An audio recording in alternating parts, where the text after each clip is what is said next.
Dial 112 Bulandshahr group में जुड़े सभी लोगों को जय हिंद। भाइयों, अक्सर ये देखा जाता कि हर 6 महीने में, साल भर में तो गारंटेड एक ना एक सिपाही मर जाता, सुइसाइड कर लेता या कोई और दुर्घटना हो जाती है। इसके पीछे का सबसे बड़ा कारण है टेंशन। और आपने इसी जनपद में देखा होगा, 2016 में एक त्यागी नाम का सिपाही था, उसने क्वार्टर गार्ड से गोली चलवाई, खुद ही चलाई गोली।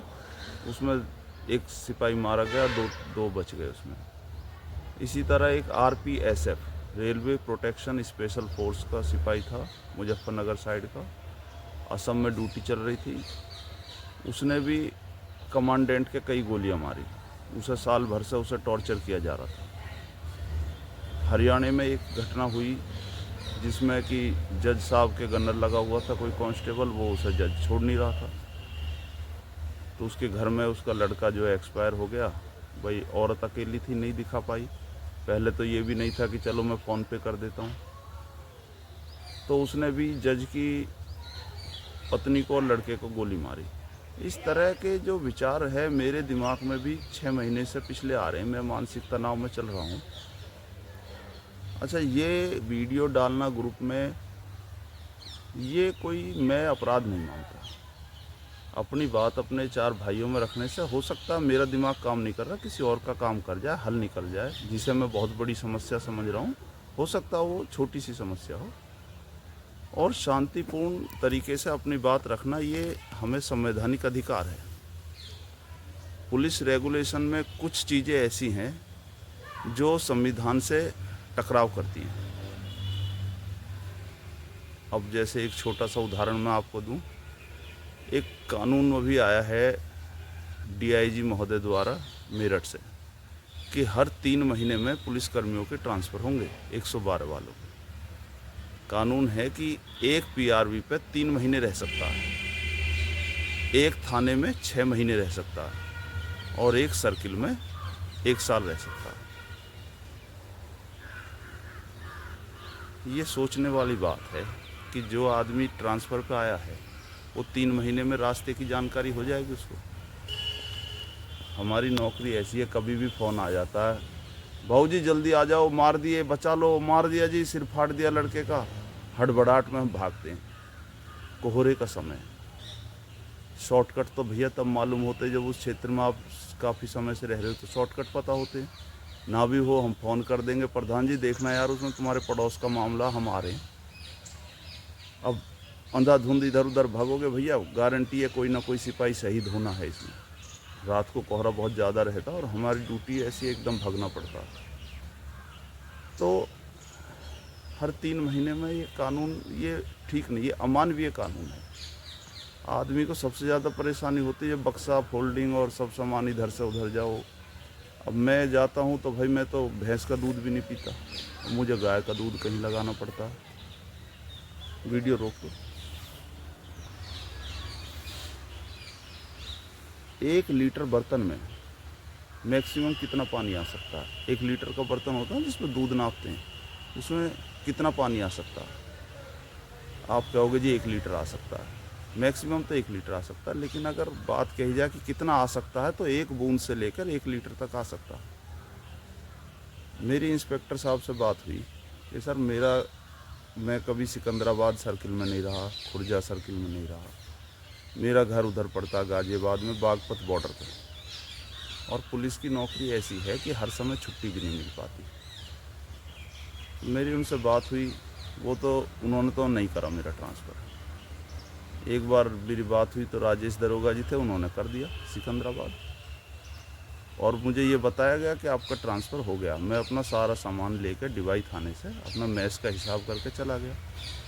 एक दिन ड्यूटी करी PRV 5545 पे। इंस्पेक्टर साहब का फ़ोन आ गया कि आपका ट्रांसफ़र निरस्त किया जाता और वहीं जाओ नरौरा, क्योंकि आपका नरौरा का समय बच रहा है, डिवाई सर्किल का 1 साल अभी पूरा नहीं हुआ।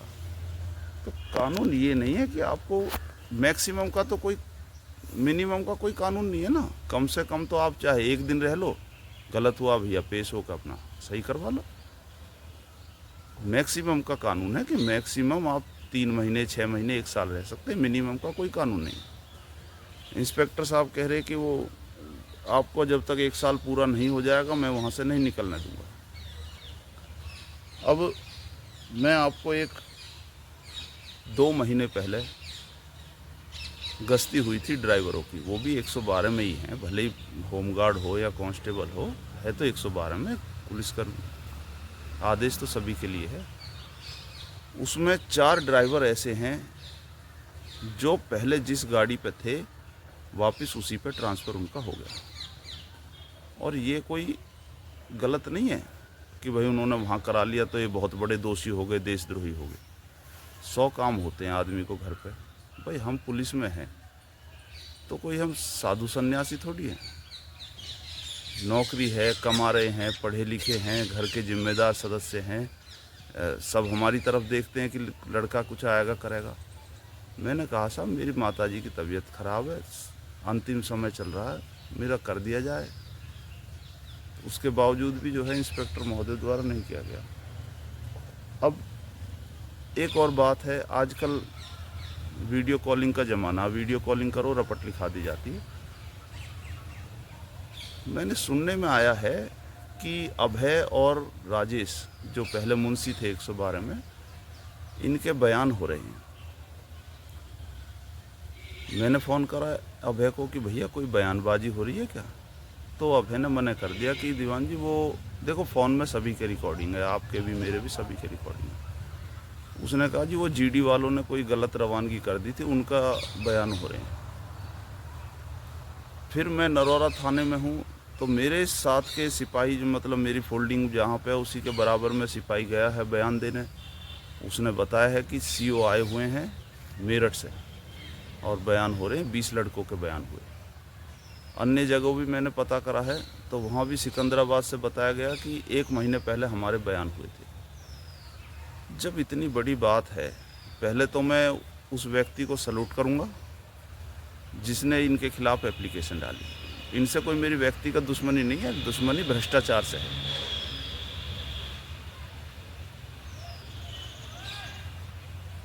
रोको वीडियो। अच्छा, बयान जो हो रहे हैं उसमें देखा जा रहा है, जो मेरी बात हुई है कि ज़्यादातर अभय या उसके जो बैचमेट हैं उन्हीं को बुलाया जा रहा है। मैं हेड कांस्टेबल हूँ भाई, मैं भी आखिर 112 में ड्यूटी कर रहा हूँ। और ऐसी बात नहीं है, राजेश दरोगा जी को फ़ोन करा मैंने, राजेश दरोगा जी बढ़िया आदमी है, फ़ोन करा उठाया नहीं। अभय को करा, उसने गलत बताया। सोल्डी को करा, वो कह रहा जी मुझे तो जानकारी नहीं है कि बयानबाजी हो रही है। और अब मैं उन लोगों के आपको नाम बताना चाहूँगा जिनके 4 महीने में सर्किल बदले हैं, क्योंकि कोई गलत नहीं है, सर्किल तो चाहे 1 दिन में बदलवा लो भाई, मैक्सिमम का तो समय सीमा है, मिनिमम की कोई नहीं। Head constable 1145 Anupam Kumar, PRV 5547, इनका खानपुर से पहासू हुआ 5 महीने में। हेड कांस्टेबल अरविंद शर्मा नरसेना से छतारी हुआ 4 महीने में। कांस्टेबल 149 सुमित, इनका ककोड़ से खानपुर हुआ। तो सर्किल बदल रही है ना इसमें, देखो सिकंदराबाद से सियाना सर्किल हो गया 4 महीने में। कांस्टेबल 1133 मनवीर सिंह डिबाई से खानपुर हुआ 4 महीने में। कांस्टेबल गोविंदा PRV 2130 गुलावटी से पहासू हुआ 4 महीने में। कांस्टेबल 2041 कौशल कुमार PRV 5553 जहांगीराबाद से छतारी हुआ, इनका 7 महीने में हुआ। मेरा भी 7 महीने हो चुके हैं। इस तरह मेरे पास अभी और भी हैं लिस्ट में, आप कहोगे तो मैं आपको भेज दूंगा। इसी के साथ साथ एक छोटी सी बात और ऐड करना चाहूँगा। गौतम बुद्ध के भिक्षुक थे, वो भिक्षा मांगने जाते थे तो गौतम बुद्ध ने कहा कि जो भिक्षा पात्र में मिल जाए उसको स्वीकार कर लो। तो कुछ तो जो है राजा घरी परिवारों से थे, तो उन्होंने एक बार गौतम बुद्ध से शिकायत करी कि लोग बाग रूखी रोटी रख देते हैं, चिपड़ी रोटी भी नहीं रखते, जबकि पहले देश बहुत संपन्न था। एक मैं कथा बताना चाहूँगा, गौतम बुद्ध के समय की है। उस समय हमारा देश बहुत संपन्न था, सोने की चिड़िया कहा जाता था। गौतम बुद्ध के कुछ शिष्य थे जो राजा परिवार से भी आए हुए थे, तो उन्होंने गौतम बुद्ध से शिकायत करी कि कुछ लोग तो ऐसे हैं कि भिक्षा में सूखी रोटी दे रहे हैं। तो गौतम बुद्ध ने कहा कि जो भिक्षा पात्र में मिल जाए उसे स्वीकार करो। एक बार ऐसा हुआ कि भिक्षुक जा रहा था और ऊपर चील के पंजे में से मांस छूट गया और मांस भिक्षा पात्र में गिर गया। अब बड़ी दुविधा हो गई, तो भैया ये बात रखी गई गौतम बुद्ध के सामने। उन्होंने कहा कि जो भिक्षा पात्र में मिल जाए उसे स्वीकार कर लो। गौतम बुद्ध ने मनन किया। उन्होंने देखा कि अगर मैं कानून बनाता हूँ तो मेरे मरने के बाद जो भी और बड़े बौद्ध भिक्षुक होंगे वो कानून बनाते रहेंगे, क्योंकि एक बार कानून बना, उसमें अमेंडमेंट कर दी गौतम बुद्ध ने, तो वो अगली पीढ़ी भी करेगी। तो उन्होंने कहा कि कोई कानून बनाने की ज़रूरत नहीं है, बस जो मिल गया सो स्वीकार करो। और ये बहुत रेयर घटना है कि कोई भिक्षा पात्र में चील डाल दे। कभी होगा, 100 साल में एक बार। गौतम बुद्ध अब नहीं रहे। थाईलैंड में आप जाओगे तो मांस की दुकानें हैं, उन दुकानों पे तख्ती लगी रहती है। तख्ती पर लिखा रहता है कि हमारे यहाँ पर जानवरों को मारा नहीं जाता। जो जानवर प्राकृतिक रूप से अपनी मौत मर गए हैं जंगल में, उनका मांस बेचा जाता है। और जो खाने वाले हैं वो लाइन लगा के मांस खरीदते हैं। वो क्यों मांस खरीद रहे हैं? क्योंकि उन्होंने तर्क मिल गया ना कि भाई गौतम बुद्ध ने मांस के लिए मना तो किया नहीं।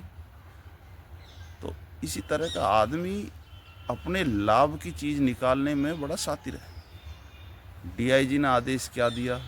मैक्सिमम 1 साल। इंस्पेक्टर ने घुमा के पेश क्या किया? मिनिमम 1 साल। और अब ये जो जांच चल रही है, आपको लगता है कि बिना इंस्पेक्टर की मर्जी के सिपाही पैसा ले लेगा? या सिपाही पोस्टिंग करता है गाड़ियों पर? पोस्टिंग तो वही करता है ना, अधिकारी। आपने उल्टी फुल्टी पोस्टिंग करी। आपने इंस्पेक्टर महोदय, आपने कोई प्रार्थना पत्र नहीं मांगा, जबकि ये नियम होता है कि भाई कर्मचारियों का स्थानांतरण किया जा रहा है, आप प्रार्थना पत्र दीजिए। शुरू के 3 या 5 थाने आप लिख कर दे दीजिए, कोशिश करेंगे हम उतनी में कर दें। राजेश दरोगा जी से बात हुई थी, उन्होंने कहा भाई सरकारी कार्य बाधित ना हो और कर्मचारियों का ध्यान रखना हमारी जिम्मेदारी है, इसीलिए हम हैं और हमारी क्या ड्यूटी है। एक ही दिन में हो गया ट्रांसफ़र। एक और गुरु ग्रंथ साहिब में पंक्ति है, मैं सुनाना चाहूँगा। सूरा सोही जो लड़े दीन की हेत, पुरजा पुरजा कट मरे तबु न छोड़े खेत। सूरा मतलब सूरमा, योद्धा। योद्धा वही है जो लड़े दीन की हेत। दीन मतलब धर्म, जो लड़े धर्म की हेत। पुरजा पुरजा कट मरे, यानी कि अंग अंग कट जाए। तबु न छोड़े खेत, तब भी क्षेत्र ना छोड़े। गौर से देखने की ज़रूरत है। इतना जो तनाव आप देखो, पुलिस की फोर्स की नौकरियों में इतना जो तनाव है, इसका एकमात्र कारण है कि उसको अपनी बात कहने ही नहीं दिया जाता।